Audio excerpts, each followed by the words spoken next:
اعوذ باللہ من الشیطان الرجیم، میں اللہ کی پناہ مانگتا ہوں مردود شیطان سے۔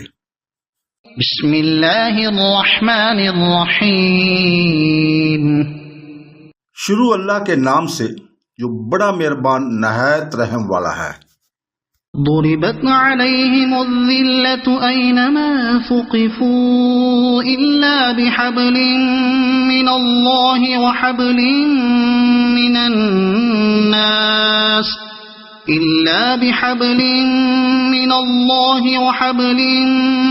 الناس وباءوا بغضب من اللہ وضربت علیہم المسکنہ ذلك بأنهم كانوا يكفرون بآيات الله ويقتلون الأنبياء بغير حق ذلك بما عصوا وكانوا يعتدون۔ ہر جگہ ہی ذلیل ہیں۔ یہ اور بات ہے کہ اللہ تعالیٰ کی یا لوگوں کی پناہ میں ہوں، یہ اللہ کے غضب کی مستحق ہو گئے اور ان پر فقیری ڈال دی گئی۔ یہ اس لیے کہ یہ لوگ اللہ تعالیٰ کی آیتوں سے کفر کرتے تھے اور بے وجہ انبیاء کو قتل کرتے تھے۔ یہ بدلہ ہے ان کی نافرمانیوں اور زیادتی کا۔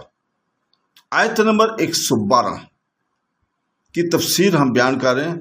حضرت علی بن ابو طالب رضی اللہ تعالیٰ عنہ فرماتے ہیں کہ رسول پاک صلی اللہ علیہ وسلم نے فرمایا، میں وہ نعمتیں دی گئی ہوں جو مجھ سے پہلے کوئی نہیں دیا گیا۔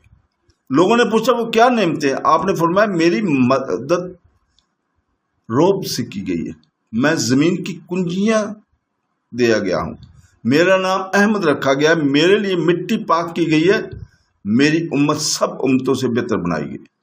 اس حدیث کی اسناد حسن ہے۔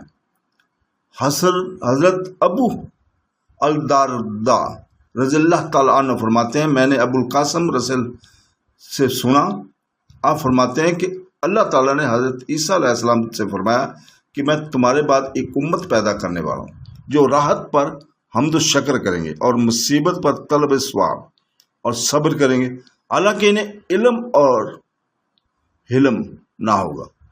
آپ نے تعجب سے پوچھا کہ بغیر بردباری اور دور اندیشی اور پختہ علم کے یہ کیسے ممکن ہے؟ رب العالمین نے فرمایا میں انہیں اپنا علم اور علم عطا فرماؤں گا۔ میں چاہتا ہوں کہ یہاں پر بعض وہ حدیثیں بھی بیان کر دوں جن کا ذکر یہاں مناسب ہے۔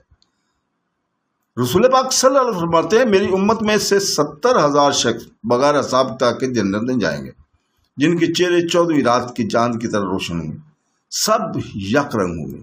میں نے اپنے رب سے گزارش کی ہے کہ اے اللہ اس تعداد میں اور اضافہ فرما۔ اللہ تعالیٰ نے فرمایا ہر ایک کے ساتھ 70,000 اور بھی۔ حضرت صدیق اکبر رضی اللہ تعالیٰ عنہ یہ حدیث بیان کر کے فرمایا کرتے تھے کہ پھر تو اس تعداد میں گاؤں اور دیہاتوں والے بلکہ باد نشین بھی آ جائیں گے۔ حضور فرماتے ہیں حضور پاک صلی اللہ علیہ وسلم مجھے میرے رب نے 70,000 آدمیوں کو میری امت میں سے بغیر حساب کی جنت میں داخل ہونے کی خوشخبری دی ہے، خوشخبری دی ہے۔ حضرت عمر رضی اللہ تعالیٰ نے فرمایا کہ حضور کچھ اور زیادتی طلب کرتے۔ آپ نے فرمایا میں نے اپنے رب سے سوال کیا تو مجھے خوشخبری ملی کہ ہر 1000 کے ساتھ 70,000 اور ہوں گے۔ فاروق اعظم نے کہا حضور برکت کی دعا کرتے۔ آپ نے فرمایا میں نے پھر کی تو ہر شخص کے ساتھ 70,000 کا وعدہ ہوا۔ حضرت عمر رضی اللہ تعالیٰ نے پھر گزارش کی کہ اللہ کے نبی اور کچھ بھی مانگتے؟ آپ نے فرمایا مانگا تو مجھے اتنی زیادتی اور ملی۔ پھر دونوں ہاتھ پھیلا کر بتایا کہ اس طرح راوی حدیث کہتے کہ اس طرح جب اللہ تعالیٰ سمیٹے تو اللہ ذوالجلال ہی جانتا ہے کہ کس قدر مخلوق اس میں آئے گی۔ صدق اللہ العظیم۔